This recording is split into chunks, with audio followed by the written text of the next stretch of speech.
So, good morning, everyone. Thank you all for attending our second webinar on the Strive and Thrive online program.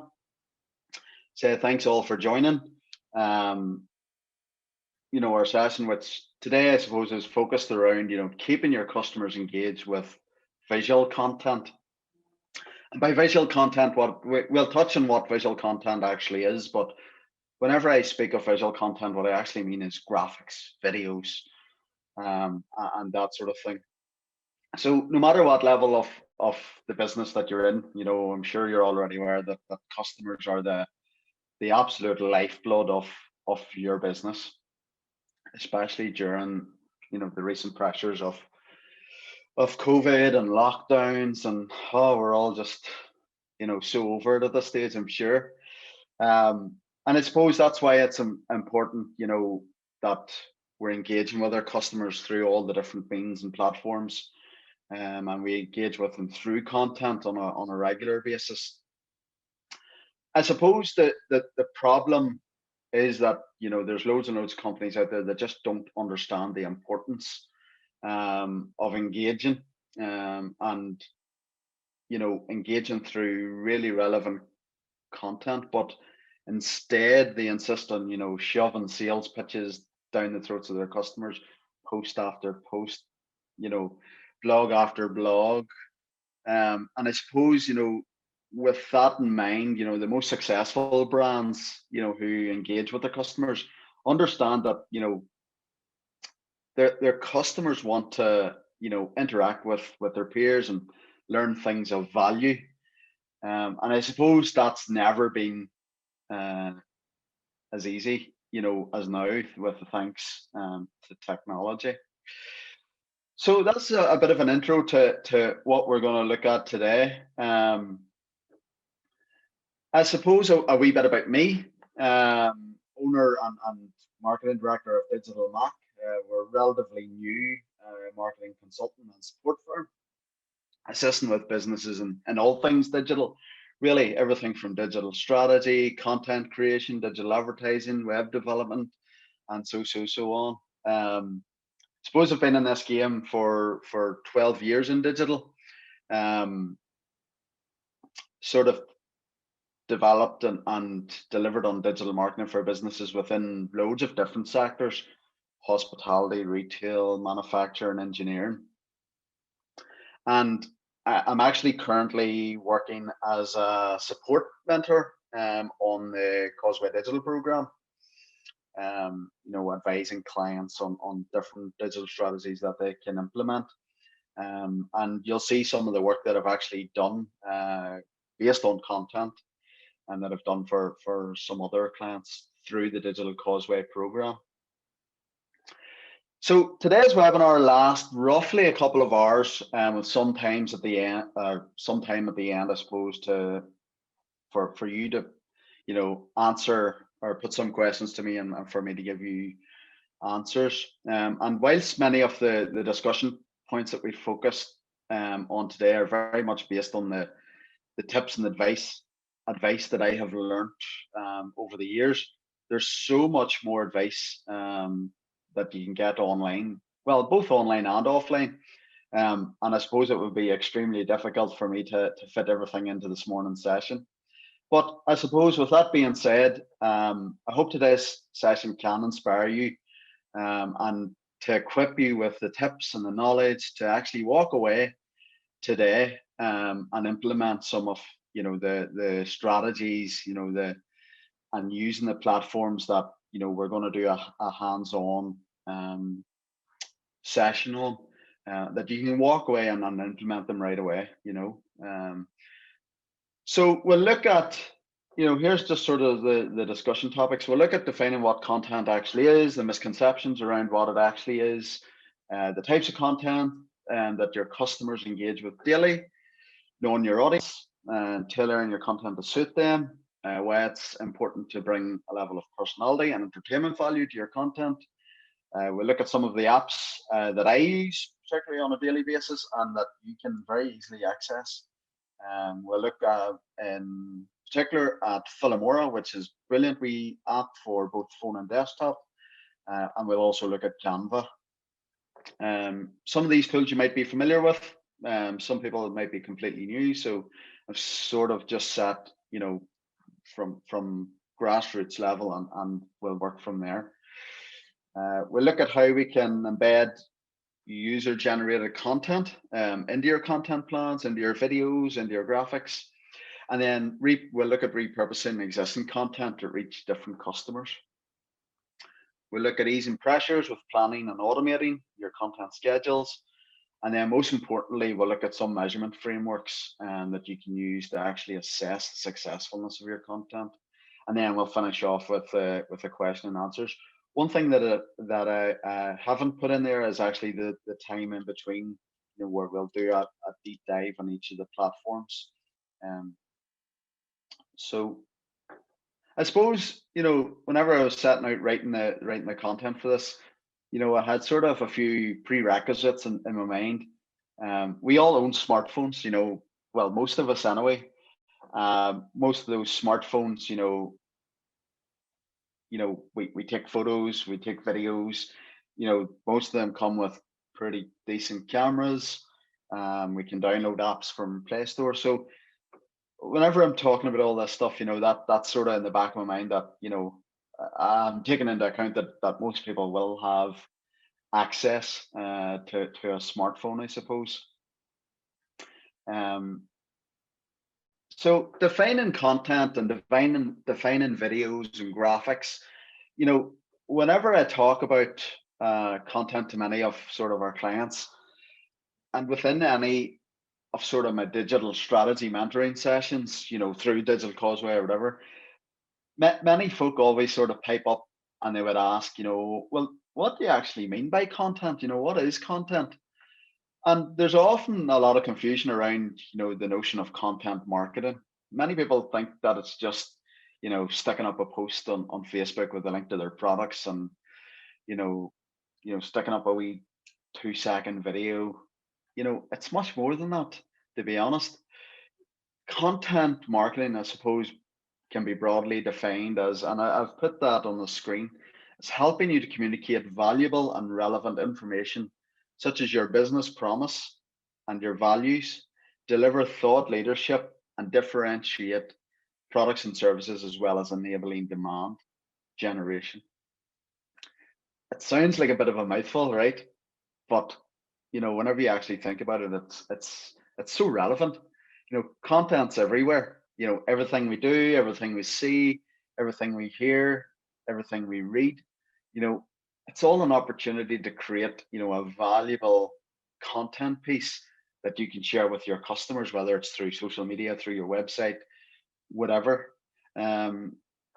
Content marketing, I suppose, and video marketing offers a tremendous opportunity for businesses to boost, your results as such, by delivering that valuable content and relevant content. You can improve your online reputation, build a community, grow advocates of your brand, to name just a few. And there's no doubt about it. Visual content and video continues to be, one of the most effective elements, in any digital marketing strategy. And there's good reason for that. As visual species, we as humans find videos more engaging. There's no doubt about it. They're more memorable. They're more, it's popular media type. You probably spend your time, personally watching videos more than actually consuming, a blog post, for example. But then I suppose it's each to their own, and everybody has different preferences. But visual and video as a means of storytelling and advertising your business, it's no longer a nice option. It's a necessity, really. And if your marketing strategy includes film, then it'll work much harder for you, and you'll get much more results out of it.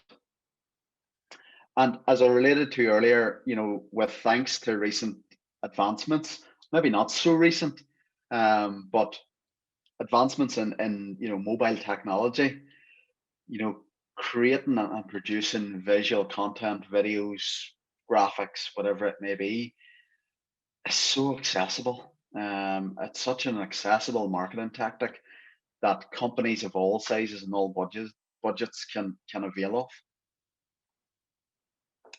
Thought this was a very powerful wee statement, I suppose, just to sort of set the scene and set the context. Viewers retain 90%, 95% of a message when they watch it in a video, compared to 10% when reading it in text. 95% of a message when they watch it in a video.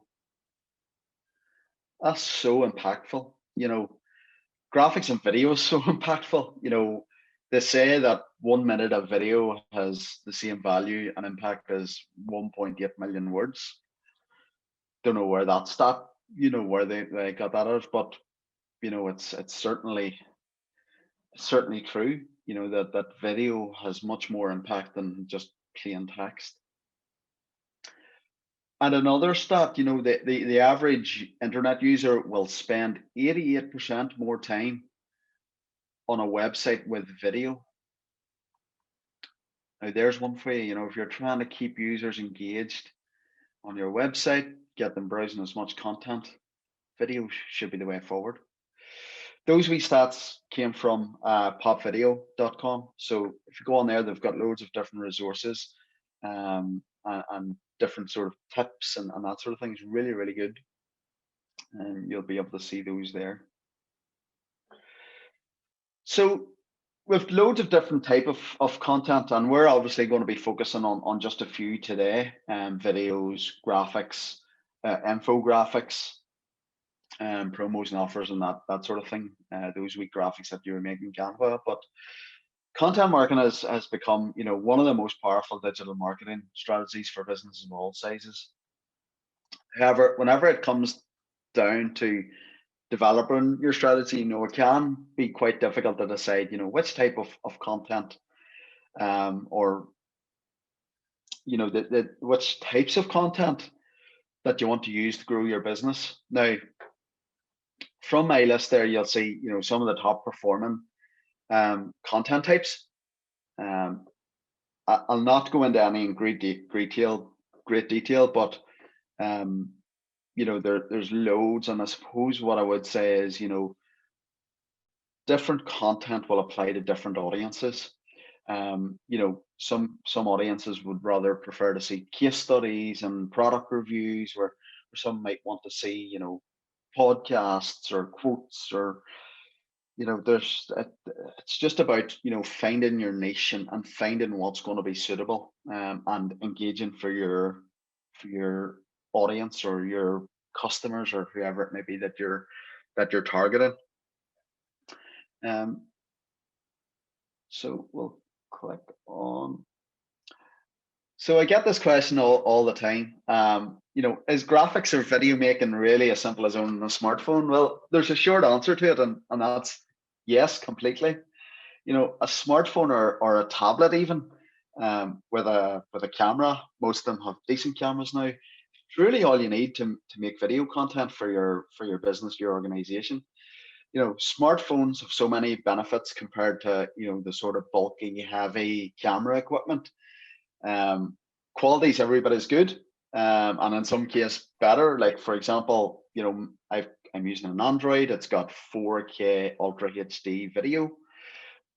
Comparing that to a DSLR that I've got, which I rarely use, to be honest. It's just got the HD 1080p or whatever it is for taking videos.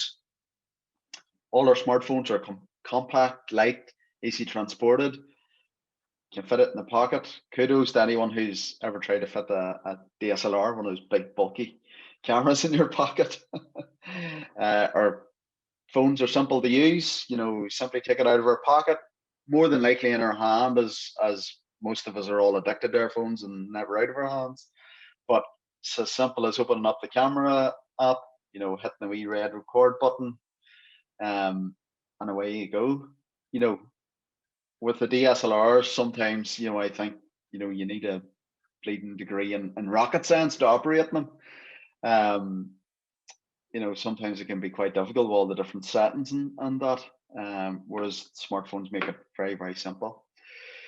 Uh, Also, the fact that you can actually, do on-device editing. You can download apps like Filmora Go or Magisto or any of those, and most of them offer a free version, and there's no need to spend hundreds and hundreds, on different bits of equipment and that, to an extent, obviously.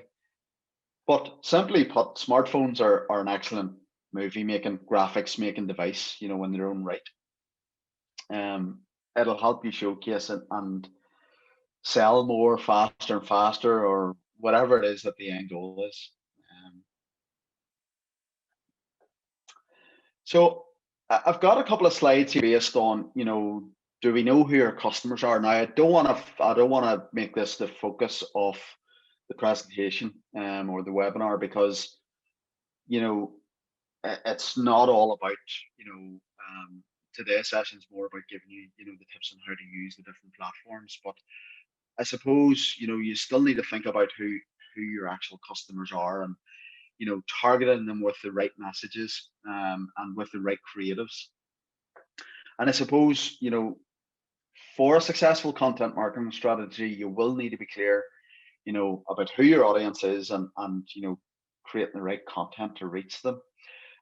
There's sort of three action points that you sort of need to take into account. Um, Collecting your demographic data, so knowing who your customers really are, analyzing customer feedback, and then creating the buyer personas. So customer data, again, don't want to focus on this too much, but first step, just analyzing who your customers are. You can use things like Google Analytics, Facebook, insights, to really understand who the customers are. Looking at things like age, gender, education, their typical online behavior. Um, you will get a really good insight into their interests. And as I said, you can do that through analytics and Facebook, um, Facebook insights. So I would encourage you, to have a look at those if you haven't already done so. That they'll be really useful, and not just for creating content, but for other elements of your marketing strategy as well. Customer feedback, is always a good one. You know, Customers can give you some really good insights, into how they feel about the content you're producing, what their most urgent needs are, how you can address, their problems with content. And I suppose getting the right customer feedback will help you, with all elements of marketing. But it can be really useful whenever, trying to come up with content ideas. And then creating your buyer personas. We all should do this anyway, understand, and creating and fleshing out, those buyer personas, also known as customer avatars. Basically, what they do is describe your ideal readers, your ideal customers, so that you can target your content better. Again, if you haven't done this already, maybe something that you should consider. Now, search listening tool, again, another thing that you can look at to come up with content ideas. Some people will ask me, well, how do I know what to create content about? Tools like Answer the Public here is a very clever consumer insight tool, that combines sort of suggested search results from Google, from Bing, and actually visualizes them, into a search cloud, which is this big yellow thing here. Sort of top questions, what customers are asking on the search engines, such as the what, the where, the who, the why. Um, as I said, they can give you a good overview of the questions that people are typing into search engines, from all different devices. Now, if you haven't seen or heard of Answer the Public before, suggest you check it out. Can come in real handy if your mind goes blank one day. Now, before we actually get stuck into actually creating the visual content and giving you the tips, I always find that adding personality or entertainment to your value, can be really beneficial. But I suppose finding your company's voice can be tricky too. Um, but whenever you're creating content for your website or social media, whatever platform it is, it can have a really good impact and actually help your content stand out. So having a distinct personality shine through within your content will make the material so much more engaging to the reader or to the viewer, whoever it is, and also help people connect on a further level with your company. Your content doesn't have to be serious 100% of the time. The trick is to come up with a story, that has both entertainment value, but also has a message that coincides with the purpose or the mission of the content. If you do this, you're likely to keep your reader around for a little longer. I suppose a great example of this is this guy here. I'm not sure if you know, is Mr. Chris Suter of Suter Brothers. They're actually based in Belfast. If you haven't seen him on Instagram or LinkedIn, I suggest you go over and give him a follow, because he can give you some tips, in terms of, the stuff that he's putting out. It isn't always based on the business. He brings an element, his character is just on a different level, I suppose, as well. Very powerful character, who brings that, extra level of personality and entertainment to his content. And as I was saying there, to be honest, most of the time he doesn't even talk about his suits. He doesn't even talk about, his shops. They've actually just launched a coffee brand as well. So he's been promoting and plugging that like mad. But he brings his own life into his content. You'll see his little daughter here. He's actually two daughters.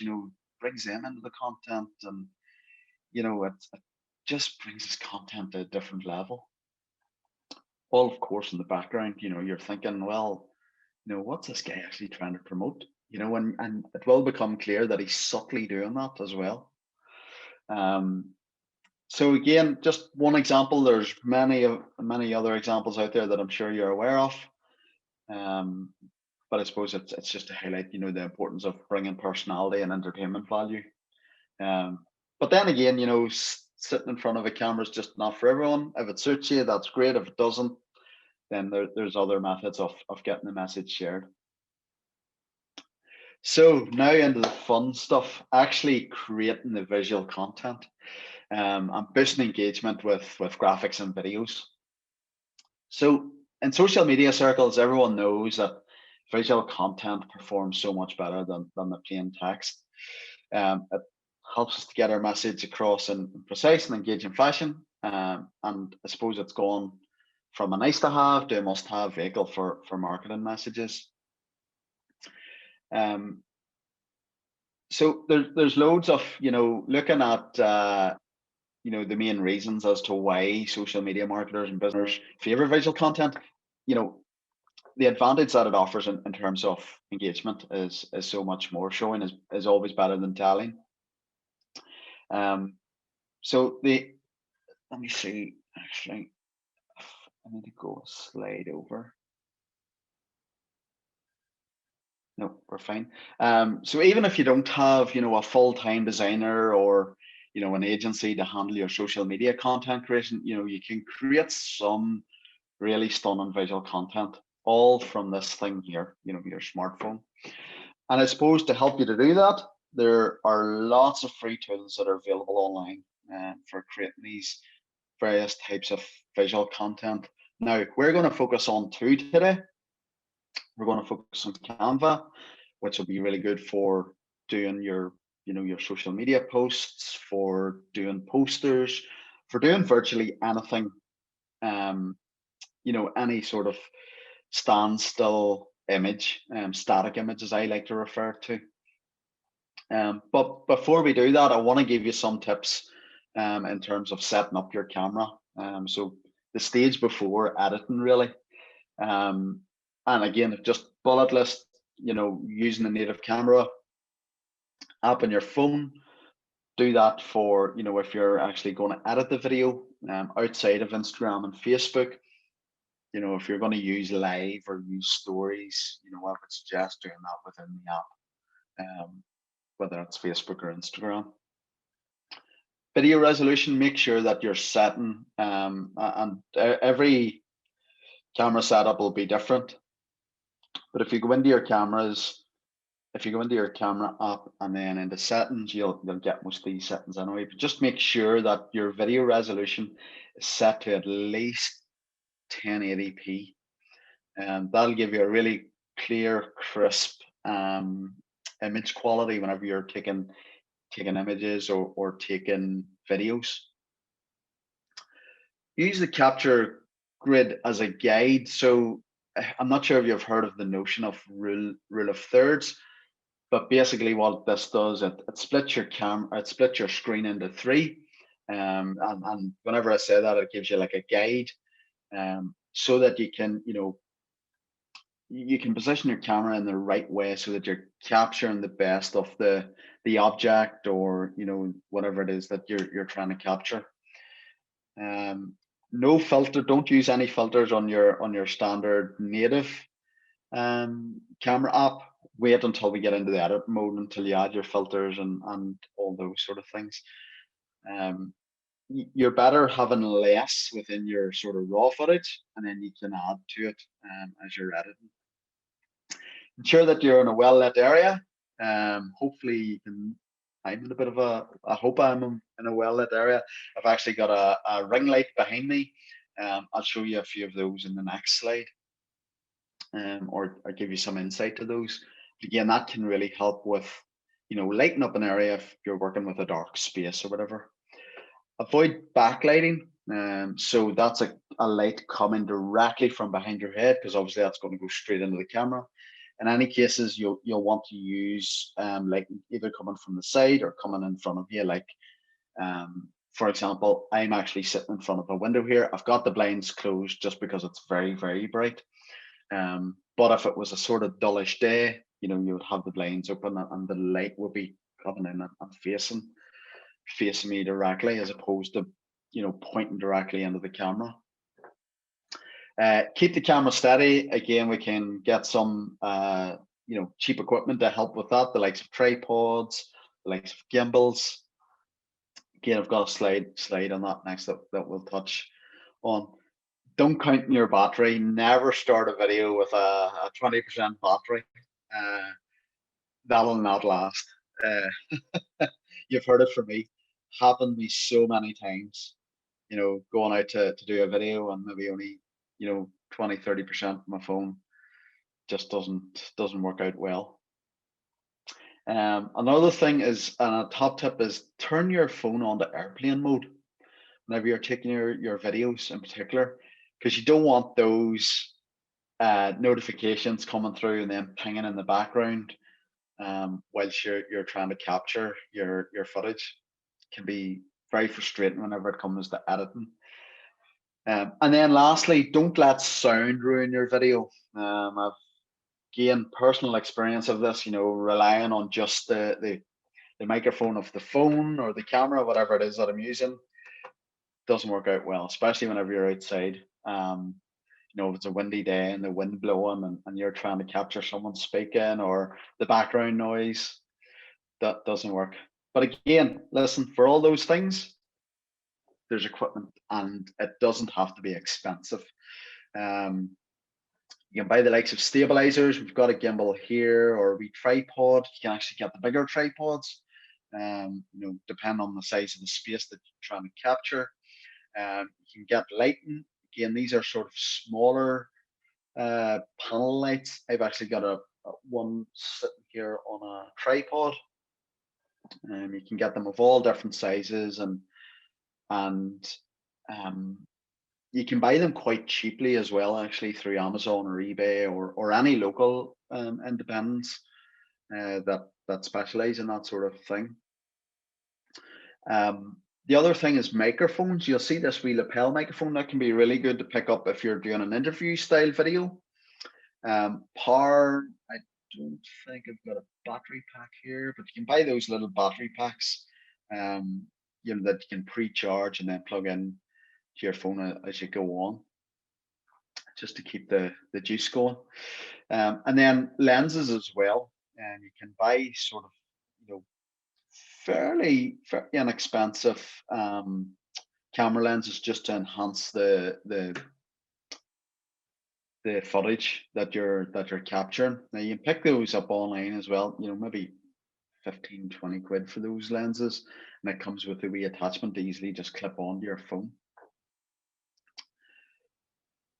So Canva, I suppose before we get stuck in, the last part of this is actually to do a demo with you in Canva and show you some of the content that I've actually created for a client who's actually on the Digital Causeway program at the moment. But I suppose if you haven't heard tell of Canva, Canva is just the most amazing tool and that enables, small businesses like everyone here, like myself. I use it on a daily basis. I've even done this presentation in Canva.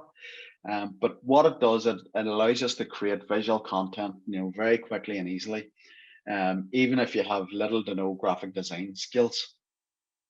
At the moment, it is one of the most popular design tools for creating visuals, for social media, for your blog posts, presentations, like I was saying, for posters, for in and around your shops or your premises, whatever it may be.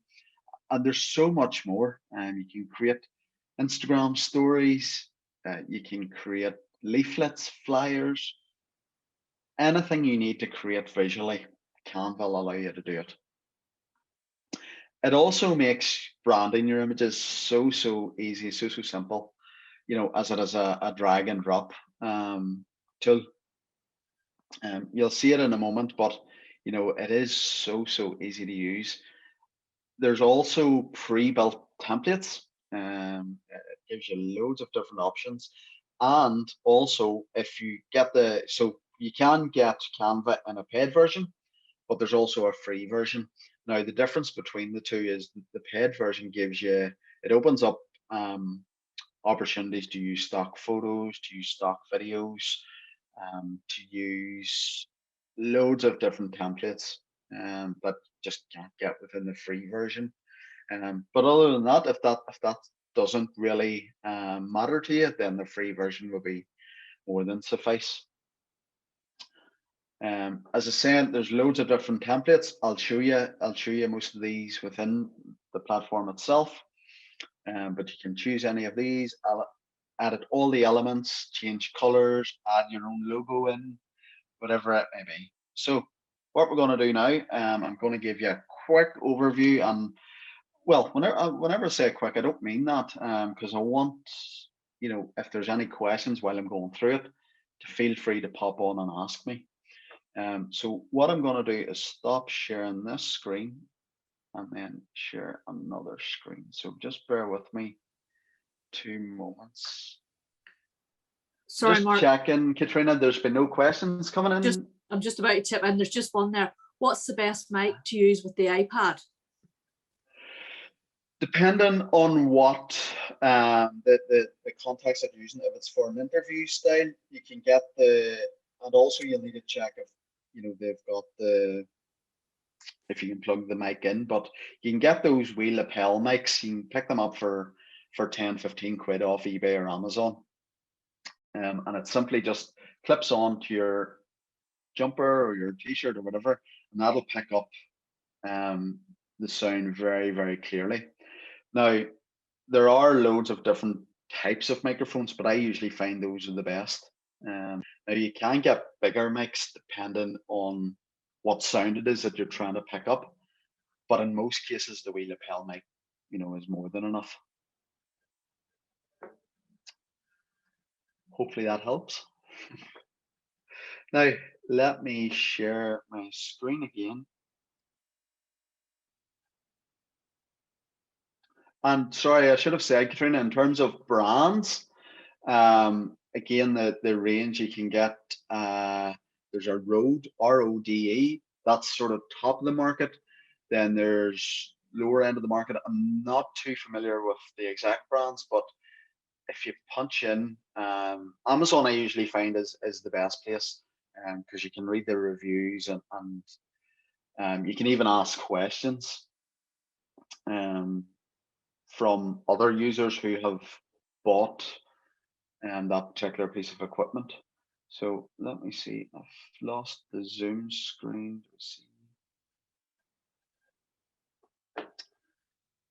Hopefully we can see Canva then, yeah? Thumbs up from anybody. Yeah, brilliant. Thanks, Terry. Seeing that, good stuff. So this client, Chocolates Toys, based in Coleraine, been working with me probably for the last few months on the Digital Causeway program. One of the things that we've been looking at is their content that they're sharing out with their customers, and they wanted, to brand up their content and just bring an extra oomph to it. So I've been working with, I'm not sure, some of you might know Teresa and Mike of Chocolates, but we've sort of come up with a few different, concepts and content ideas that they can use within Canva. So I'll use those as an example, but what I want to actually do is start from scratch really, and show you, how you can use Canva to create really visual content for your business. As you can see, I was having a wee play earlier on this morning, but this is Canva. I suppose just to introduce it, this is the dashboard that you'll log into. Well, there's actually a step before it, but if I go back to home, hopefully it'll not take me too far back because I don't want to get lost, and I'm trying to make up time. But this is your dashboard, so you get all your recent designs here. It'll give you some templates, some logos that you can edit, posters, all very relevant at the moment, obviously with Easter coming up. And you can use any of those. Now, what you can do is search if there was a particular type of, say, for example, Instagram. We wanted to do an Instagram post. So you type in Instagram post, that'll give you some suggestions. Click that. And then this will bring up loads of different templates that we can very easily edit and optimize for your own business to add your own logo. So I'm just going to pick one at random. Let me see. I want something that's going to be nice and easy to work with. This one here. So just double clicking it, it'll open it up. It'll bring in all those colors and the images and everything as you've seen it before. So Canva's editor it's very much a drag and drop platform. You can click on all these different elements, just like a Word document as such. If you're familiar with using a Word document, you'll find this a complete breeze. So you can double click and change text, today's offers, and then you can reduce the size, you can change your fonts, you can change colors, all using this editing toolbar up above. Say we double click, you can make it bold, you can underline it, make it italic, change your fonts. And again, you don't have to have these fonts pre-loaded onto your computer. It's all built in within Canva. So say we want to go with something maybe not like that. Today's offers. And again, you can use all these different types of effects. You can change your spacing. Just a whole plethora of design options from a text point of view that you can use. Now, down along the left-hand side here, you can see lots of different sort of tabs. Templates is actually where you can search for templates. So you can say Instagram story, for example. Well, this is actually going to give us all the templates. It's going to fit into the size of the Instagram post. So if we say Instagram Easter, for example, so you'll see a whole list. And again, you can just double click on each of those and they'll open up. And you can edit. So, whenever I'm editing them on this, it's the same principles apply to other graphics. Just apply the same principles and chop and change things. So uploads, this is all sort of uploads that you can add. So your own videos, your own graphics, your own audio, depending on the graphic type that it is that you're uploading. and that's all available. So simply what we can do is if I take an image that we had like this, so I click that and drag it over, hover over that, and it simply just replaces the previous graphic that we had on it. Now, if we do this, and hover over, again, it simply just drags. Now, if you want to move it about and stuff, double click it, and then you can move the graphic about to suit where it's meant to fit. So we'll put it there. Now, what I should say is these other wee elements as well, you can click and drag those to suit. You make them bigger or whatever, but what we actually want to do is highlight that. No, it's not going to let me move it. Yeah, there we go. So we click and move, so we want it up at the top. And do the same with the text. And you'll see the wee guidelines that it gives us. Brilliant.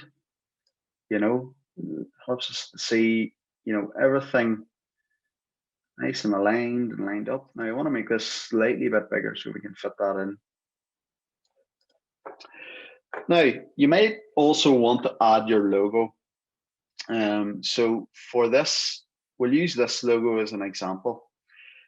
You'll upload it, you know, upload media, you'll select it from your device, which is your computer or your phone, and then it'll actually upload into here. But whenever it's uploaded, you simply just click it and it'll paste it in, and then you can resize it to suit whatever, and then place it wherever you want. Like that. Now, what I probably should have said at the start as well is Canva, you can get Canva on both your phone and desktop. I prefer to use it on the desktop just because it, you know, it's easier to use with a full screen, you know, the bigger screen, and like you can click and move these elements about. It's a bit more difficult to do on your phone, just on a smaller screen. But you know, if you're on the go, it's very easy. You know, if you are on the go and you want something quick and handy, just to swap on to social media, or whatever, you know, it is useful for that. But you know, on a day-to-day basis, I just like to use it on the computer itself. So we've got photos as well. As I said, with the premium version of Canva, I think it's like $10.99 a month or in around that. You know, you will get the premium version.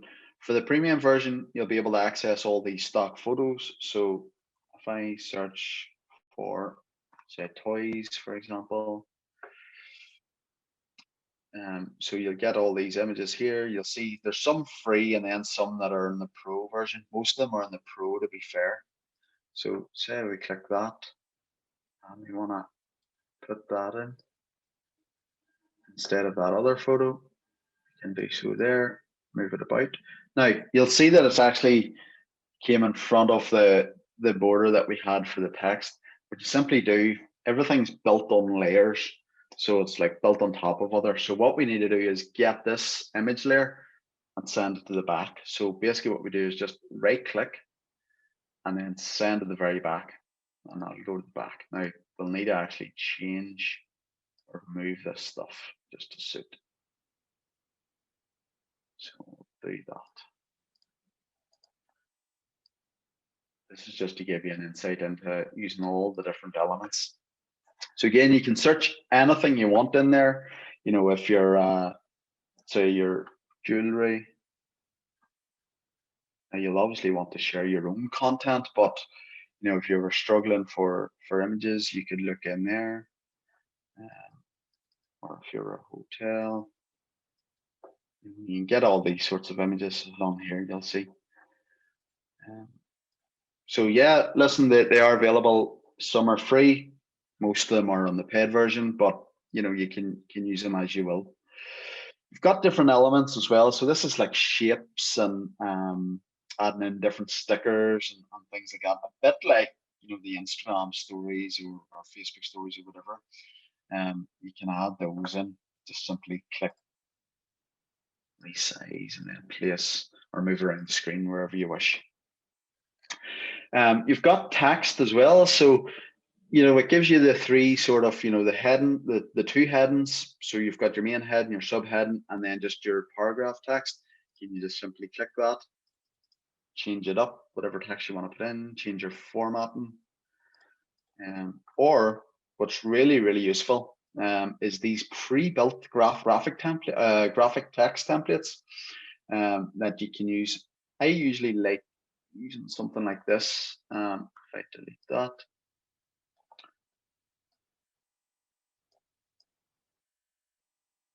And then you can change it up. So hello.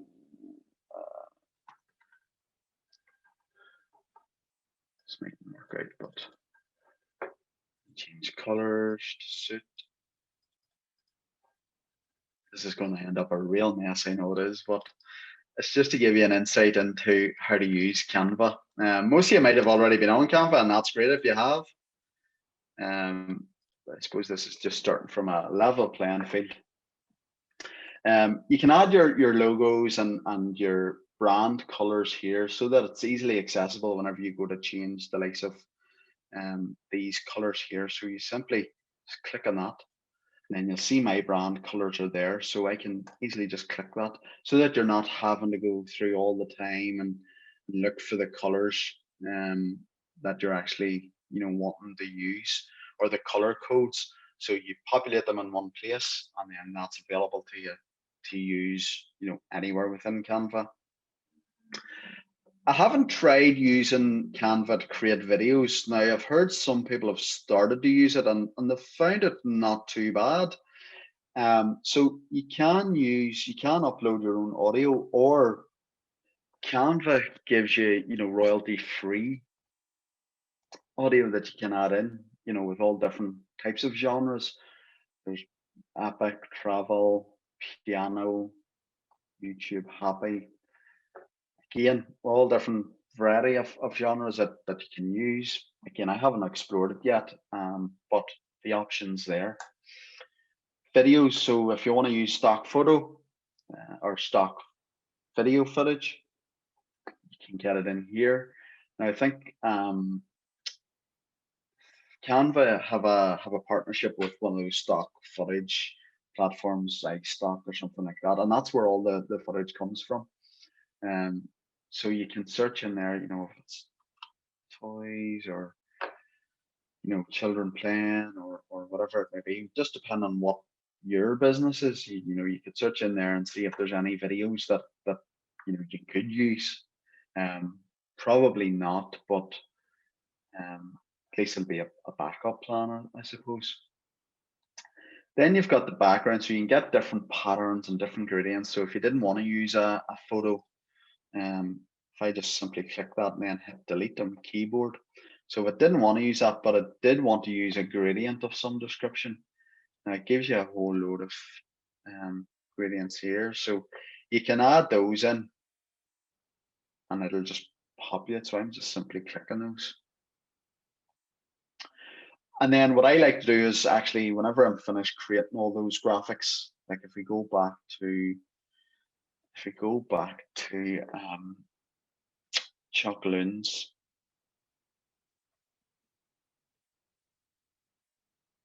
go into social graphics. So what I like to do is structure everything into folders. And the reason why I do that is because I'm working on lots of different clients, and I like to keep things organized. So you can do that in folders here.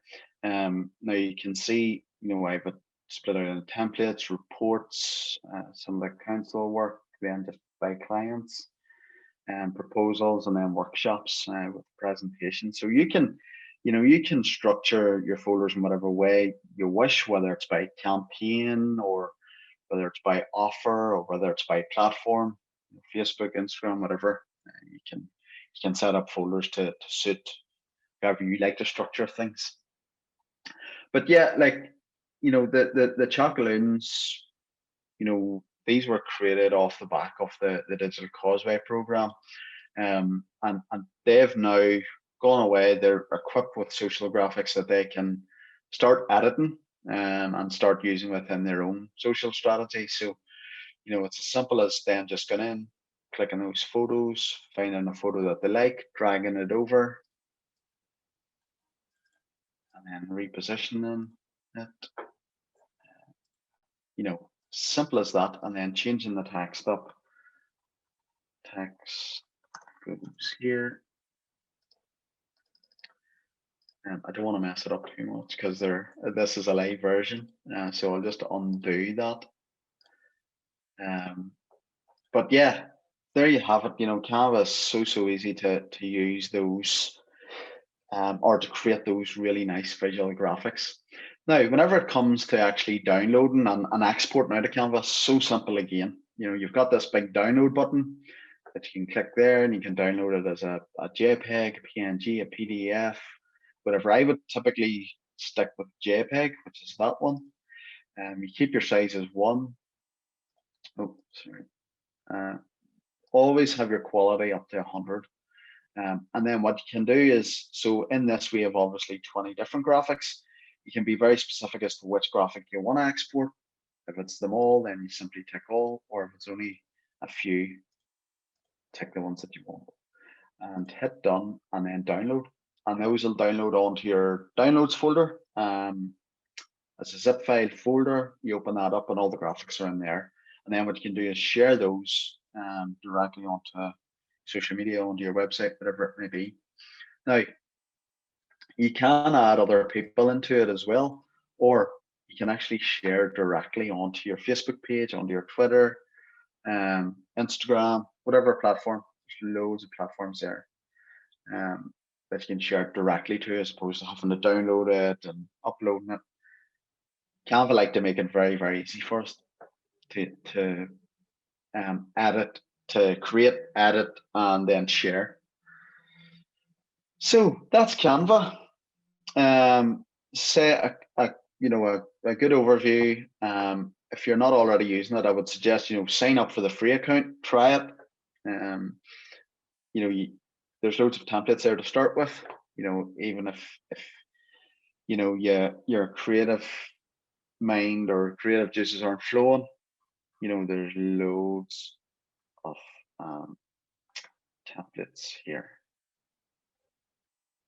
Like if there's a giveaway template, for example, we can use those and edit them up. So that's Canva. Have you any questions on Canva at all whilst I'm in here?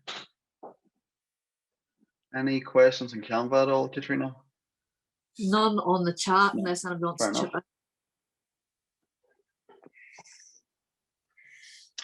If anyone wants to ask questions, by the way, you can simply unmute your microphone and then just butt in. Don't be afraid to butt in.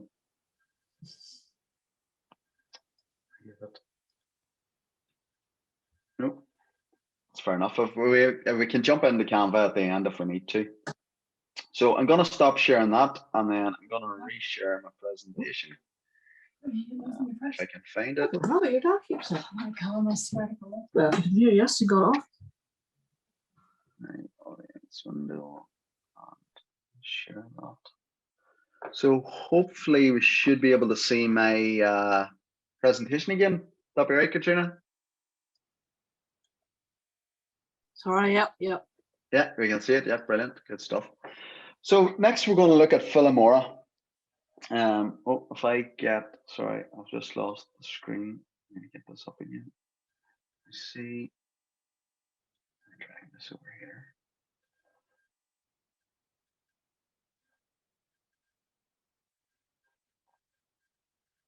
So next we're going to look at Philomora, which is really useful for video editing. Once you've captured sort of your videos in your phone, whether that's of your products, of your your premises, of your staff, whatever it may be, Philomora is really useful to create those videos and stories virtually anywhere, whether that's on your phone, your laptop, tablet, whatever. Now, what I've got on the slides here is Philomora Go, which is the smartphone version. As I say, come on the desktop. I'm going to be sharing you some insights into Philomora on the desktop. The two platforms look slightly different, but they both have the exact same features.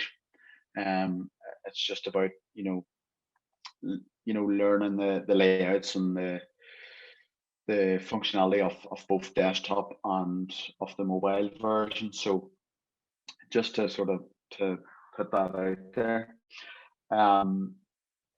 Filmora is again really easy, giving you the essentials for creating those really nice, appealing, engaging videos. You can do everything from importing your videos and your photos into Filmora. So you'll obviously at this stage have captured your raw footage. You'll import it in. It gives you a sort of full-featured editing tools, things like clipping and trimming your clips, putting overlays on, putting on filters, rotating your footage. So if it's a bit wonky, it gives you the option to do that. Again, with the filters, there's various options just to suit the messages that you're trying to put across. You can add text and titles, which is really good, and I find it sort of adds to it. It adds to the visual, so you can really drive home that message that you're trying to put across. Like all the other apps that you can get, Filmora gives you templates and themes that you can use. That'll allow you really to, as it says there, ignite your story in one tap. So again, you can use those, or you can just start from scratch. I typically like to start from scratch, but say those templates are there, you simply upload your footage and it'll formulate it all into a nice little video. You can, with Filmora as well, you get royalty-free soundtracks, which I absolutely love. Again, covers loads of genres. You get the sort of upbeat stuff, you get the pop, you get the classical, you get the jazz and the blues. Whatever appeals to your customers, that's what I would suggest using. Mark, Again, just like, yes. Sorry, Mark, is there a cost associated with Filmora Go? With Filmora Go, so you can get the free version, but now what it does is it actually puts on a logo watermark, which most people won't like. So you can pay for it. I'm not sure of the cost off the top of my head. I actually pay a one-time fee. I think it was like $60 or something like that, and that covers me for a lifetime. So I can access it anywhere. I can access it on the phone. I can access it on the desktop, all using the one license. That's a lifetime. Now, what I can't get with that is software updates. So I'm just sort of stuck with the one. You can get a yearly rolling. I think it's a little bit cheaper. I think it's maybe like $30 or $40. Most of these platforms you'll find work in dollars. They're mostly US platforms. So that's why I'm quoting US dollars. But you can get the cheaper subscription. It maybe works out at like $30 or $40 a year, and with that you get upgrades. You get access to different features, and then that's just an ongoing yearly fee. If you have a look at their website, if you just Google Filmora, you'll get all the latest pricing. Sometimes they do offers as well, and you'll find out with all the sort of digital platforms, they'll do offers from time to time, depending on sort of what the market dictates. Like I know a lot of the platforms were doing, sort of COVID recovery offers, giving up to like 50-60% off. So keep an eye out for those. So yeah, back to Filmora. On the Filmora Go app, what you can do is, and on the desktop app actually as well, you can easily share your content. Once it's created, you can easily share it. Click of a button up to Facebook, up to Instagram, up to Twitter, whatever platforms you're using. So we're going to jump right into Filmora. This is where I want to spend the bulk of the time, just because it's it's a bigger platform. There's more options to it, and you'll see whenever we jump right in. So I'll stop sharing that, and then I'll open up Filmora on my screen.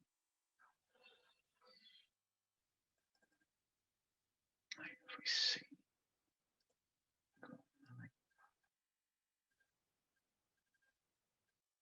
So I've just opened up Filmora. Now I'm using Filmora 10, which is, I believe, the latest version.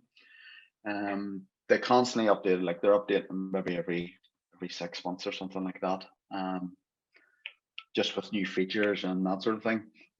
But I've stuck with Filmora 10. Find it, it's good, sort of good level, covers everything that you could possibly need, and to create sort of nice little videos. So on opening the app, and again, I'm focusing on the desktop app at the moment, but the functionality, the features is pretty much the same as it is within the phone app. The reason why I'm doing desktop, obviously it's difficult for me to cast my phone to show you actually using it. But if you download the free version initially of Filmora Go, you will see that the features are pretty much the same. So on opening the app on desktop, you're presented sort of with a startup screen. And this gives you the option to really set up the video, in terms of the aspect ratio. So by aspect ratio, it'll give you some pointers. So if it's, the standard widescreen video that, you would see on the likes of YouTube, you would select that. There's Instagram videos, which you can use on Facebook too, or any of the other platforms. It's just the square 1x1. There's the portrait, which is good for stories. So portrait would be that size. And then standard's just a smaller version of the widescreen, and then you've got cinema. Typically, whenever I'm creating the videos, I'll either use widescreen, I'll use Instagram, Facebook, or I'll use portrait. But most of the time, it's the first two. For this, what I'm going to do is use the widescreen, just because the sample content that I've got is built that way. But you can, if your content is landscape this way, you can put it into the square format. You'll just lose a bit of the sides, but you can move it around and to get it fit nicely. So we'll use widescreen. So if I click on widescreen here and then we hit new project, again, all this is being recorded, so you'll have it to look over again. Maybe Katrina, if you can just let me know that we can see Filmora here, the sort of heading. Yeah, brilliant. So let me move, because I get my Zoom, the wee Zoom thing with everybody's icons above. So so here we're presented with the Filmora dashboard. Now you'll see it's split up into 3 sections. This first section is where we add all our sort of raw content and, our visuals or audio. It's where we get all our templates for like text, transitions, and we'll go through each of these in more detail. But I suppose just to give you an overview as to Filmora, the actual platform. This screen on the right hand side then is a preview slide or a preview. So whenever we start to add our content, we'll be able to preview it and see what it looks like and hear it, on live preview. So that'll show here. And then down below is actually our editing pane. So what we'll be doing is dragging all our content blocks into that to sort of build our nice wee video. Now, what I like to do initially is to upload. So we've captured all the footage that we need to take that we want to include in our video. That's sort of a prerequisite, I suppose. What you'll need to do is make sure that that's transferred. If you're using the desktop version, make sure that that's transferred over to your desktop and your laptop or whatever it may be. Now you can use things like WeTransfer or Google Drive or Dropbox to do that.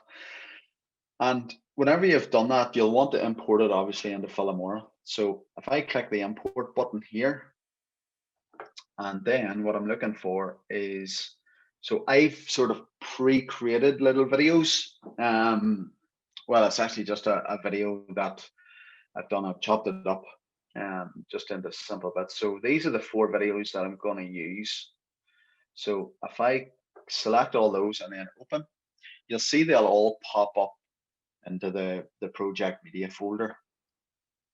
So those will be there for us to use at a later stage. Sample videos, so Fillmore will give you some sample videos just that you can use to test out and play about with. And then other things like colors and sample green screens. Typically I don't use them, but they are there if you wish. So into the project media. So we've got these and I've named them video 1, video 2, video 3, video 4. So what I want to do is to start to build the video itself. What I need to do is actually click on the first video and drag it down to our editing pane below. Now you'll see these three sort of different rows. So the first row will be that, I think it's usually blank. The second row then is for your images or your video. And then the third one is for your music. So we'll want to drag everything into or we want to drag the videos into this video pane. So we'll do that. And if we hit play here, we'll get a preview of how that looks. So yeah, that's the way it is, and that's the way it should be. So that's great. Now, if you need to crop out any elements, what you do is you click on the element there, and you'll get like a wee drag. You see that, and then you can crop it or cut it as you see fit. Now, it'll take a wee bit of fine tuning, but what you can do is there's a zoom bar here that you can slide across. And that'll make this bigger just so you can be more refined in what you're actually doing. And then you can take it down further by the second or by the whatever, usually by seconds the best. So once you have that cropped and edited, what you can do is drag in the next video. And again, what I like to do is have everything back to back so that it's sitting nicely. And then if we scroll on over, so we see that video, and then we're going to drag in video 3, again, back to back. Again, if you need to do any refinements or adjustments, cropping stuff from the start or the end, you can do that. And oh, let me see, I'm going to actually drag that up a wee touch. So if you need to crop anything out from the start, you can do so as well, like that. Now, if you need to crop stuff out from the middle of a video, what I suggest is you let the video play and then stop it at that particular moment that you need to crop out, or from the start of the moment that you need to crop out. And if you right click it, and then you're going to be presented with loads of options, but the best thing to do here is to hit, you'll see the option split. So if you click on split, that'll split the video up into sections. And then if, say, for example, you need to end there. So you actually right click and split again. And then this is the bit you don't need. So you simply just hit delete on your keyboard. And that'll actually remove that bit. So you're left with the bit that you actually do need or that you want to use. So that's, let me see, I think of the third video in, and now just video 4. So again, that's a nice wee short one with the logo outro. So that's all the videos, you know, in place as such. So you'll see whenever I just play this, it'll start to go through all the videos.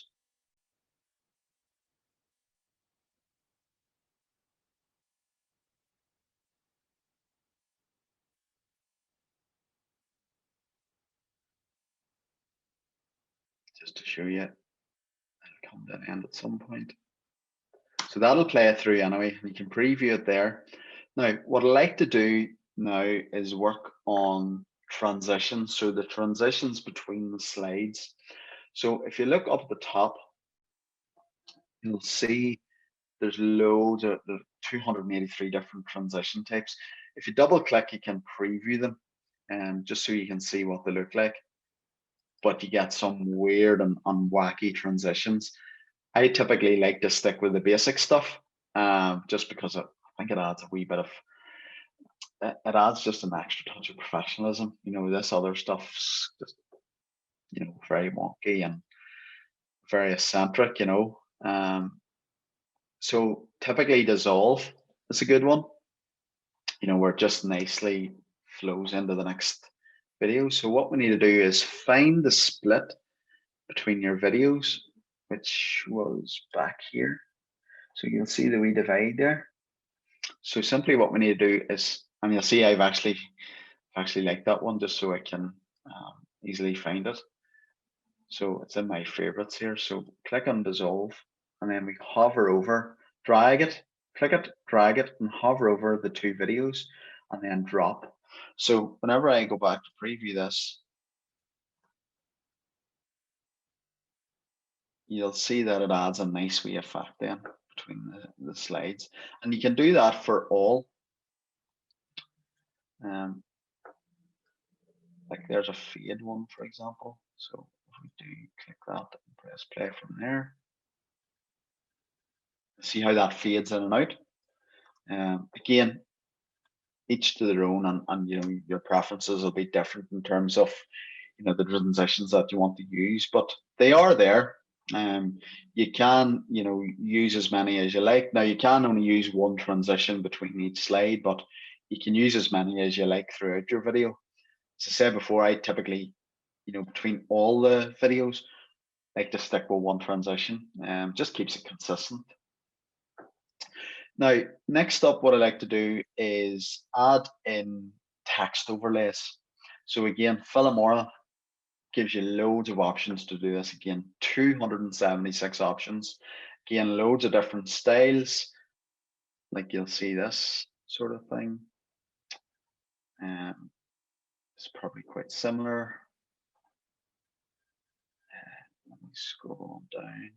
Get these lower thirds sort of. They're all animated. You know, they're really, really good.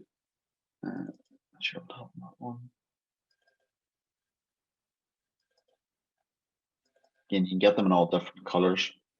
Now, the thing with these is you can't actually edit those colors, which is, I think, an option that they really should think about. You know, allowing users to edit those to suit their own brand colors, but I guess they haven't got that far in their development yet. So I usually, you know, I like that one. I'll choose this one. So simply what we need to do is click it and drag it. Now, what we need, where we need to drag it is actually above the video. So a bit like Canva, Filmora builds your video in layers. So your very back layer is going to be your actual video content. The next layer is going to be your text, and then behind all that will be your, you know, your audio or your filters or anything like that. So we'll edit this for now. Now, I don't want that to start there. I actually want that to start second video. So you simply just drag and drop it along the timeline here. Drop it there. So I want that to start around about there. So that's good. So what we need to do is, if we click on the text there, oh, this is going to freeze me, hopefully not. So we click on the layer and then double click on whichever piece of text it is that you want to update, and it'll open up this editor in here, and then you can change this. So I'm going to say shoe protector, and you can make this as relevant as you want to your business. I'm just using this as an example. You can change your fonts here. Now, these will be the fonts that are on your computer. So if you are looking for a particular font, just make sure that it's downloaded onto your computer first. Now, once I'm happy with that, you simply just hit OK. I'm actually going to just move it over a slight wee touch. So again, you just click it and drag it. So I'm going to line it up with that. And once I'm happy, you just hit OK. And I'm going to want to change this to brand name here. Again, you can make it whatever you wish. For the demo purposes, I'm just using that. Once I'm happy, click OK.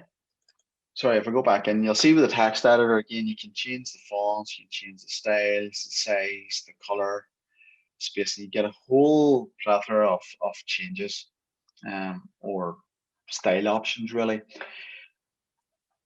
Fillmore is really good as well because it gives you these sort of clipboardy templates as well, the text styles. Typically, I don't use them. I just like using, plain text with color. But, if you want to opt for something like that, see it's updated there and change the color to maybe say pink or something like that. And if you hit OK, actually hasn't updated. I think you actually have to use the color that they give you. You can't change it. Mark. Say that for hello, yeah. Sorry, can I just interrupt? Just a wee questions popped up. Would you rate this better than InShot? InShot, I haven't used InShot, to be fair. I know it is an option out there, but Filmora, I find, and whenever I present it to other people, that they do tend to like it. InShot isn't one that I have particularly used before, so I couldn't really comment on if this is better or not. Okay, thanks. As I say, listen, with any of these platforms, there are many alternatives, and these are just the two that I have found useful over the years, and also clients are using sort of on a week-to-week basis or whatever. But listen, there's so many alternatives, and if you have a look, a simple Google search will actually it'll flag those platforms up for you. I suppose it's personal preference too. Whatever you find the easiest to use, if it does the same job, go ahead and use that one. I suppose as well, I have no affiliation to any of these platforms. They're just personal preference. Most of the features, to be honest, are the same across them all, but again, personal preference. So yeah, whenever you've got all those sort of text overlays, there's hundreds, there's 276 there. So, feel free to use them at your will. You also get like opening screens and things like that. Like that, for example, which you can edit up and add in your text or your branding or whatever. So again, the options are there. It's just about how you use them. What I'm going to do as well is actually, because I know most businesses like to use their logo, put their logo in the corner. So what I'm going to do is actually upload. I'm going to upload a logo just to show you how you would import it. So you right click on the media and then import. So I'm just going to find a logo here very quickly. So I'll just use Chocolate's PNG just because I've got it nice and easy, or just got it handy there. So that'll show as that. But now what I need to do is actually drag that down and set it on top of this. So it'll go in there. And I knew that was going to happen. So what I need to do is actually drag it. I need to crop that. So I do that and hit crop. So apologies, I should have this done. I'm not going to be able to crop it. Let's see. 16:99. Let's see actually if I can get a custom.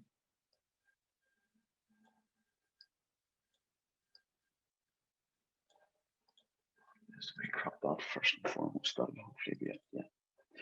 So we've got our logo added in. Now obviously you don't want it that size. So if you double click on it and then you can resize it and then position it to wherever you like on the video. So I'm going to put it there in the corner, usually works best. And what I'm going to want to do is drag it out the full length of the video. So if we do that, and actually I'm going to zoom out so that I get full perspective of the video. Drag it out to there. So that'll now appear at the very bottom of the screen the whole way throughout the video.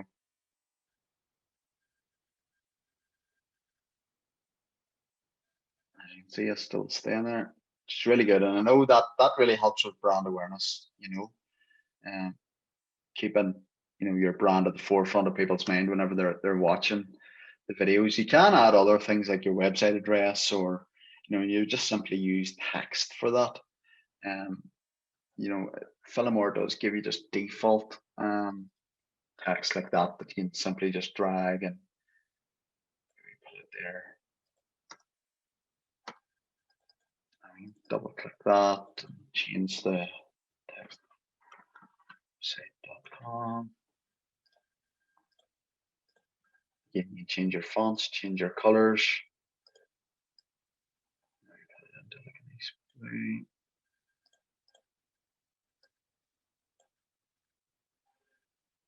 Change the sizing. Put it underneath your logo if you want. Maybe move your logo up.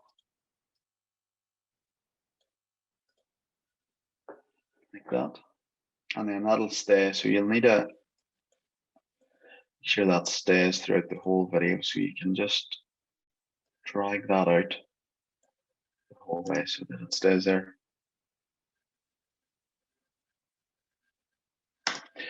So that's the titles and the text overlays. You can get other effects as well, and the likes of like the Instagram thing, adding your filters. You can get a whole range of them here as well. And if you just double click, you'll see those coming up. So again, there's 287 of those. You can choose whichever one you think fits your content best.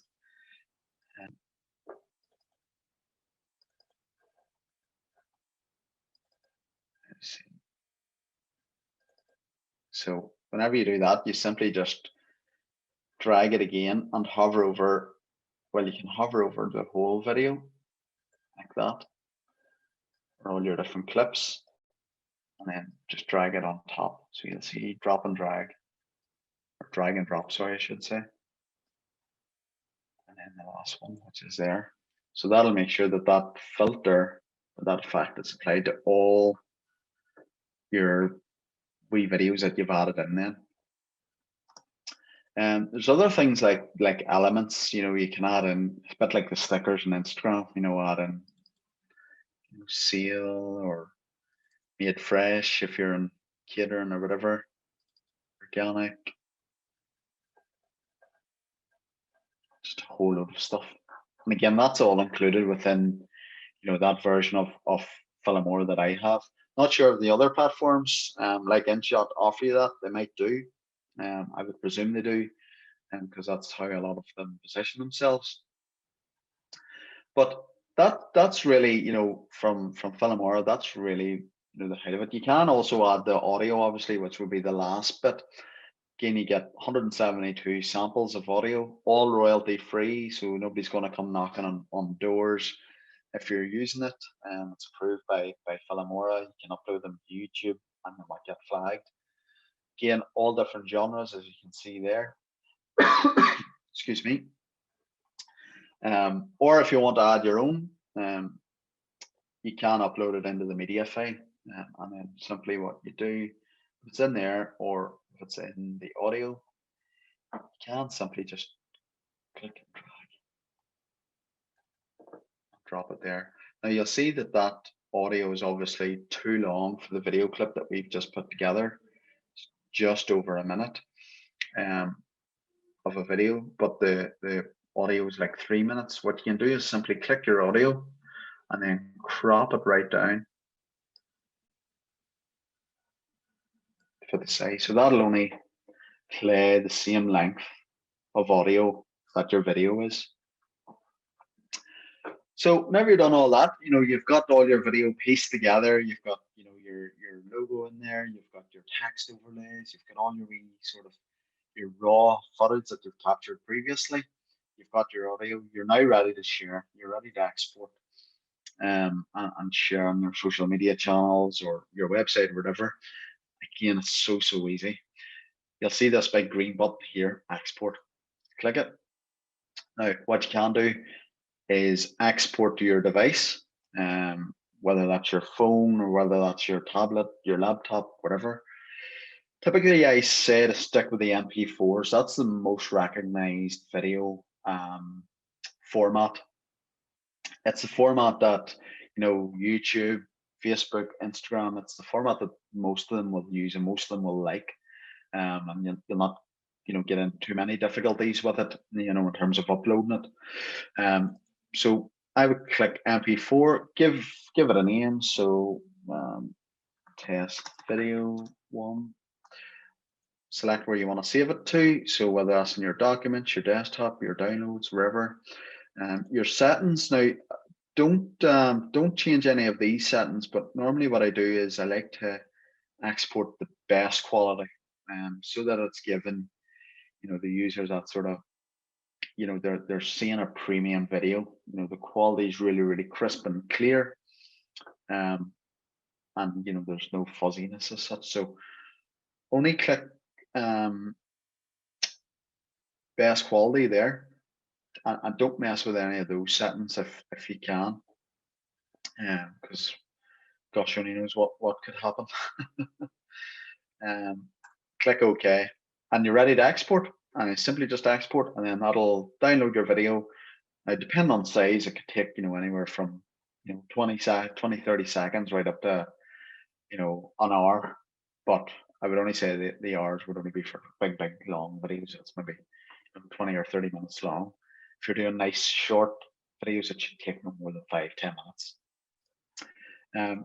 You can export directly to YouTube or to Vimeo.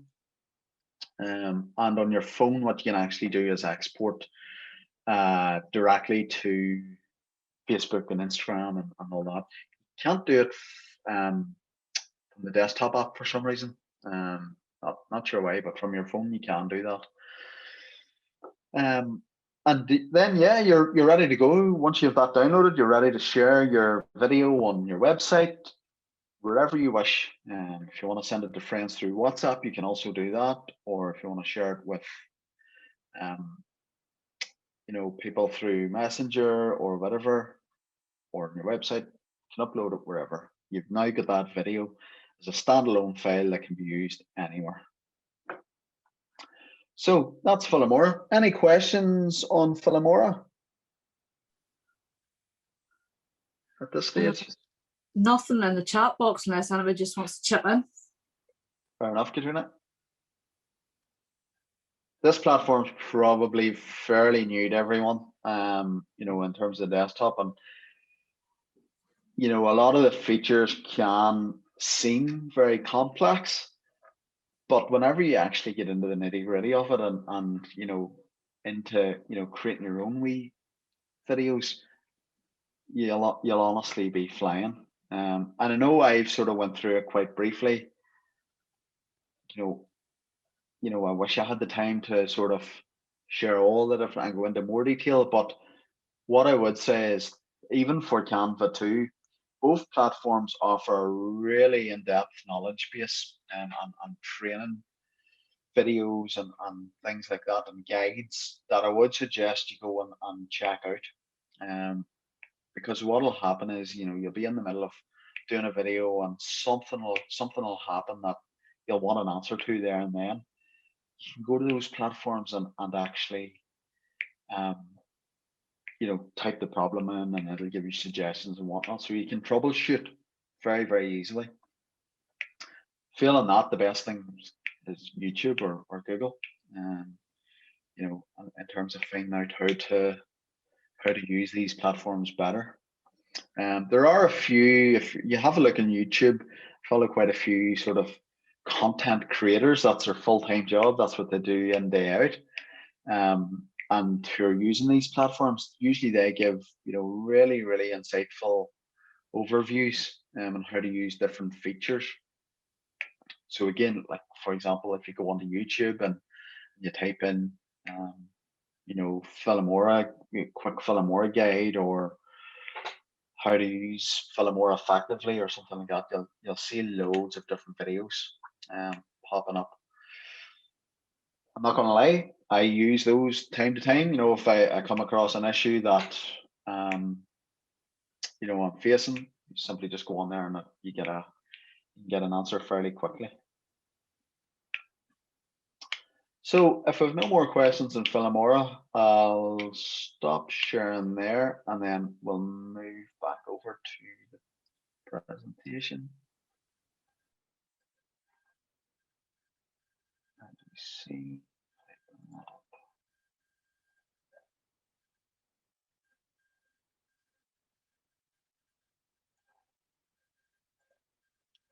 Sure, what's going to be? Here we go. Go back into Zoom and then share screen. So that was Philomora.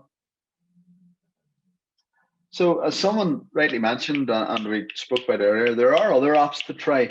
Now, these are just ones that there's some of them that I have used, Magisto, Ripple, InStory, StoryCheck. Snapseed I've used somewhat. InShot I have downloaded it, but I've no experience in actually using it. I think InShot does require you to have a paid version of the app. I'm not so sure. Maybe someone else could have an input on that. But most of them will have a free version and a paid version. That's how they make their money, I suppose. Magisto is actually owned by Vimeo, which is the competitor to YouTube. So I found that very useful, but it can be expensive. Ripple gives you nice wee templates, that you just slot all your videos into, and it produce a bit of a masterpiece. InStories is one that I've just came across recently, and it's really good for creating Instagram stories, as it says in the name, InStories, or for Facebook stories. Gives you a nice wee sort of portrait template that you can add images to, you can add video to, you can edit the text, and it'll create like an animated visual that you can then export or share onto stories platforms. Snapseed's just purely for graphics editing, editing colors, editing brightness or contrast or anything like that. It's a free app by Google. It's really, really, really useful. I find it really good if I'm just putting out, a clean image on social or for my clients. It just adds a wee extra bit of oomph to the photos. You can get templates and stuff in it as well, but typically like just playing about with the wee settings in it. InShot, as I said, I don't have much experience. StoryCheck, I don't have much experience, but it's very similar to the InStories for Instagram or Facebook stories. So another thing that I thought I would touch on today would be user-generated content. Not sure if you are familiar with this concept, but basically it's any content, whether it's text, videos, images, reviews, whatever, that's actually created by your customers, other than your business. And brands often, will share UGC, as I like to call it, user-generated content, on their own social media accounts or website or other marketing channels. And there's good reason for that too. I suppose for many of those brands, Instagram will be the go-to platform or the primary platform for user-generated content. Users will create images, they'll create wee videos of your products, of your services, whatever, and then share those, whether that's featuring your brand or not featuring your brand, and it's exposing your business. exposing your products, exposing your services to their audiences. You typically find it with those influencers, they're doing it all the time. That's user generated content, that someone else create content for you. But it doesn't always have to be paid for. It can be by, just Joe Blogs or whatever, Joe Public as such. But I suppose better yet, you can share that content, that they create using your own audience, and I suppose it helps with boosting your credibility in the process too. As the saying goes, I think customers are 2.5 times more likely um, to view user generated content. So content that's created um, by, your customer, they view that as authentic compared to the content that's actually created by the brands, because what they're doing is they're actually getting someone else's perspective on it, an outsider per se. Um, and I suppose that offers brands, or businesses like yours, an important credibility boost. Especially since most people say, that less than half of brands actually create authentic content, which is crazy.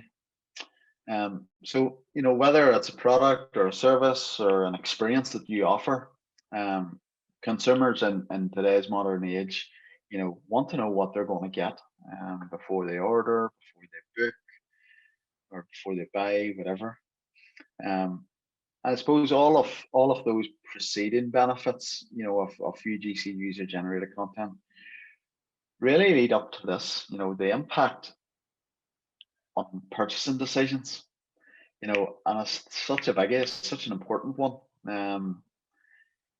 I think it's nearly 80% of people say that user generated content has an impact on their purchasing decisions. Like, that's so powerful. That people actually buy off other people's reviews, other people's videos, or other people's perceptions. And I suppose that's where the notion of influencer marketing comes in. It's all about creating trust, isn't it?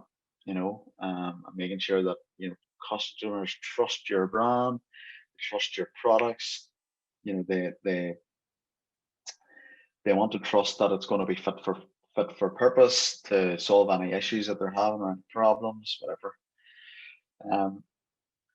So yeah, like, I suppose on a final note with user generated content, I know what it's like. You can hit the sort of creative block. It can be a constant challenge, or sometimes difficult to create new, fresh, great looking content for your social media channels. We're all faced with that. Let's be realistic. We can all have a day where we just can't get our thoughts onto paper, or into creating a nice wee video or a wee graphic. And I suppose that's where user generated content campaigns can come in. They can help build out your content library, so that you've always got relevant stuff sitting in the background, ready to share. Repurposing content's another notion, and sometimes all it takes, and all that content needs is just a little refreshing and repurposing to keep your audience interested. I suppose one of my favorite bits of advice about content marketing videos or graphics is this, and I've put it down here.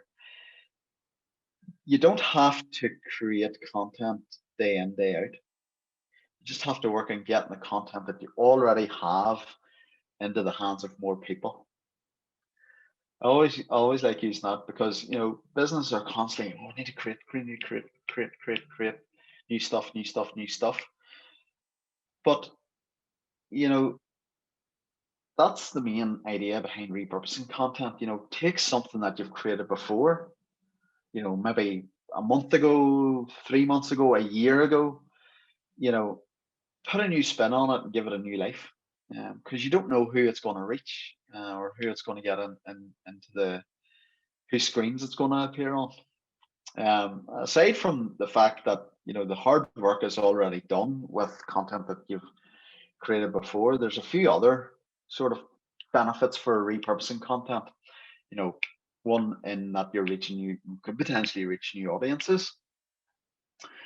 When you first publish, a piece of content, the performance might just be average. However, over time it could gain traction, does a little bit better. But whenever you actually repurpose that in a new format or update it, do whatever, give it a bit of a refresh, a rejig, whatever it may be, you can reach new customers or a new audience, in different segments that, otherwise might never have found it, or might never have found your business.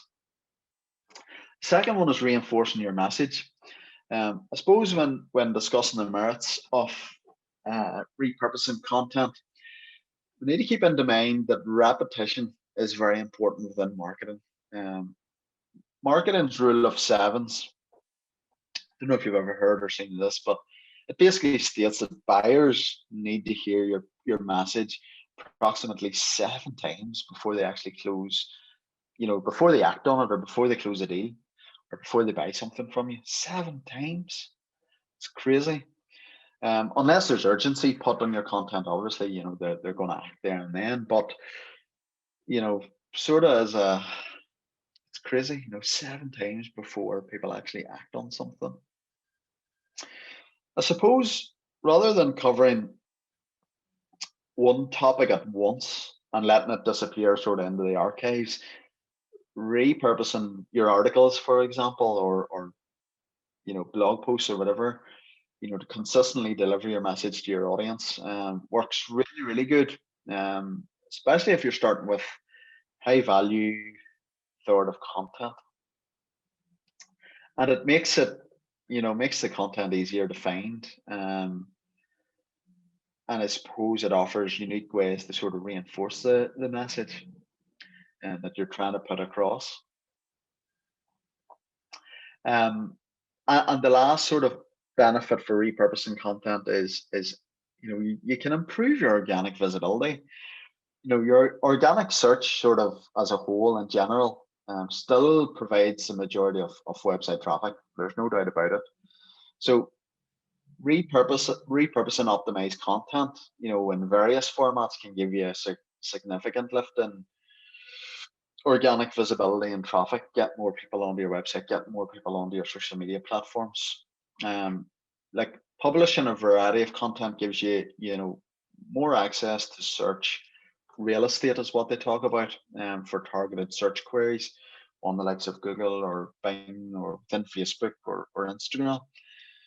So once you've chosen your content for repurposing, the next step, I suppose, is to figure out, how to repurpose, or not how to repurpose it, how to distribute it. And I know you have done a session before on the different platforms, getting to grips with Facebook and Instagram and all the rest. But I suppose, looking at, where you can share it is vitally important too. I want to just touch on this because I realize we've got 10 minutes left. I think we've got about 5 or 6 slides left. So we'll go through this, hopefully not rush through it, but next up is automating, your content tasks, I suppose, everything from, proofreading, planning, scheduling. I'm not going to sit here and lie, but content marketing, creating your videos, creating your graphics, it does need considerable, time and effort. And it can become quite time consuming with some of the key tasks around those areas that I've just mentioned. As you go through your sort of daily content tasks, it's sort of worth asking to yourself, and I find myself doing this all the time. It's, can this be automated? Chances are that many of those tasks can be automated. Proofreading, for example, I, for one, and I'm sure we all could do with a little help with our spelling and grammar from time to time. I've got a great little tool called Grammarly that helps me. It's embedded within my browser, within my computer, so it's really good for improving your writing skills. and auto-correct any mistakes. Planning, from planning point of view, you can, keep organized, keep focused, with a continuous sort of content plan for your videos, for your content, for your graphics, whatever. You can use tools like Trello, like Google Sheets, or Excel, just to keep note of all the sort of posts or the content ideas that you want to share. And there are also other platforms out there, but those, they're free. Who doesn't like free stuff? So really good, from planning, from a planning point of view, from a month, from month to month, I suppose. And then scheduling. So, we know how much time it takes to actually create the content, but we've got to get it out there. And most of us are on multiple platforms. We're on Instagram, we're on Facebook, we're on Twitter, we're on LinkedIn, we're on Pinterest. So it can become quite cumbersome to post the same content out all those platforms. But and also it can be so tedious, but you can make better use of your time by using the likes of social media management tools to distribute the content. For one is Hootsuite, and there's also Buffer, there's Planoly, there's OneUp. There's so many different platforms that basically allow you to schedule and to post to multiple platforms simultaneously. Here's just some brands that I follow, I suppose, just to give you examples of businesses that are doing content really good. Now, I've got slides on each of them, but you're going to get a copy of these slides, so feel free to go through. One's a Belfast blogger, Connor Hogan. Not sure if you know him. Food blogger. He's based in Belfast. Basically, so engaging with his audience, and he's got whenever I took that screenshot, he had almost 21,000 followers on Instagram. Uses a lot of user-generated content. Engages with his users really, really well, and it's all home style sort of. There's no professional setup with it. It's all using a smartphone, using a tripod, and using a lighting system. And his stuff comes out so good. Another one is Bearded Candle Makers. These guys, Michael, actually done a bit of work with Michael before. Really like his content because he adds his own personality to it. He adds his own personal life whilst trying to sell candles. His dog Teddy here, which Springer Spaniel, I believe, he incorporates Teddy into all his content, and like, look at the engagement that he's getting, like 107 likes, 20 comments, for a simple post. That's really, really good. And then Morn at Home, again, another company that I've helped in the past, with different things, but their content is so engaging. They're actually using YouTube. They provide those sort of meals at home. So they sell the ingredients, get them, customers get them delivered to their house, and then they follow along to the sort of cooking guides as such. Have a check out there. Their videos are really good. And again, not a professional setup at all. So where to now? Once we've got all our graphics done, we've got our videos, compiled. There's so many platforms that you can share it across. Your website, your Facebook page, Facebook groups. There's Facebook groups for loads of different business niches out there. Your Instagram, IGTV, Instagram stories, LinkedIn groups, Pinterest. It's virtually endless where you can post your videos or your graphic content. But what I would say is go to wherever your audience is. If your audiences are on Instagram but they're not on LinkedIn, focus on Instagram. That's where you're going to drive most value, and that's where you're going to get see most results. And then sort of to finish off, the next slide, sort of key takeaways, but to finish off, it's important, I suppose, to analyze, how your content's performing. Analyzing your content performing, I suppose, is the best way to understand what content is connecting with your audience, and to determine which pieces are generating the best value for your audiences or your customers or whatever it may be. And I suppose your audience will give you clear signals about what attracts their interest the most, whether that's using likes, shares, comments, whatever. And that's going to help you. It's going to make it easier for you to come up with those sort of the new content that's going to intrigue your customers or intrigue your followers or whoever it may be. And I suppose the content metrics that we would typically find ourselves looking at falls into those sort of four main categories. User behavior, which is mostly going to be on Google Analytics. So you can look at things like user behavior through unique visitors, click-through rates, pages per session, bounce rates. Those will all give you a good indication as to what works and what doesn't. You've got SEO results, so that's through your organic traffic, dwell time, backlinks, your keyword rankings. There's a tool that I use now. It is free and it can be quite costly, or no, it is paid for and it can be quite costly. SEMrush, that'll give you an insight into all that stuff, and just so you know what's working and what's not. Engagement through your social media channels, your Facebook, your Instagram, your LinkedIn, your Pinterest, Snapchat, whatever platforms it is, TikTok. You can look at metrics such as the likes and shares and the comments and the the republication through the shares that you're getting on those platforms.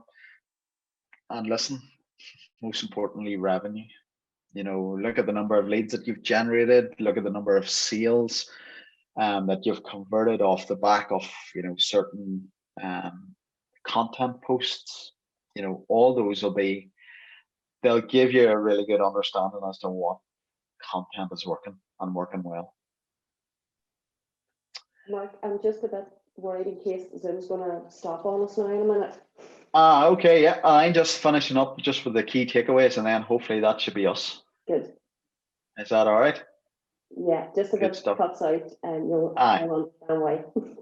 That's grand, no worries. Well, listen, folks, just few key takeaways from today's session. I'll just go through these very, very briefly. Spend time analyzing, your customers, looking at your audiences and profiling them. Understand the content types that they engage with the most. Adding personality to your content. Using the free apps like Filmora Go, Canva to create stunning visuals. Share user-generated content to create loyalty and trust. Automate some content marketing tasks just to make your life easier. And analyze your content's performance. What's working, what's not. You'll know that. You'll see the results that are coming in. So I suppose just that's it today. Thank you very much for attending. I suppose just on a final note, what I would say is don't let this stuff overwhelm you. The more practice that you have with the platforms and with actually generating, it'll definitely make things perfect for you as you go along. I always say that I'm improving myself day in, day out just because I'm using the platforms, but don't let it overwhelm you.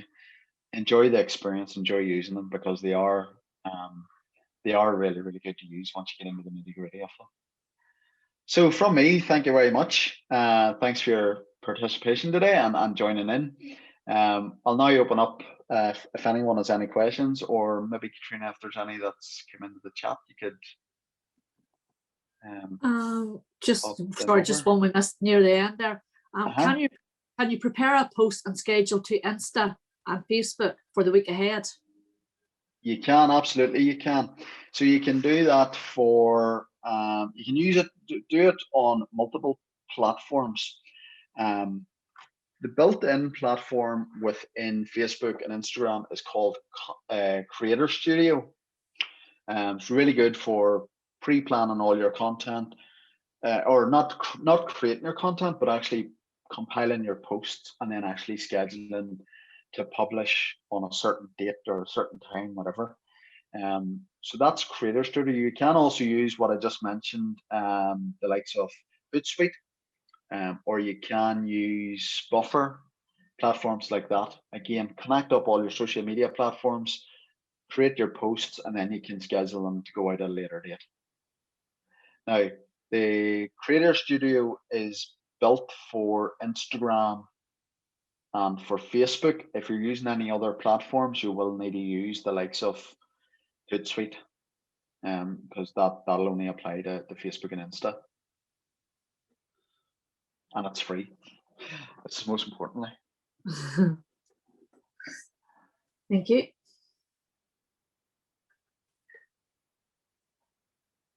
I suppose just if anybody had any questions, if they just maybe want to chip in now themselves at the very end before we close up.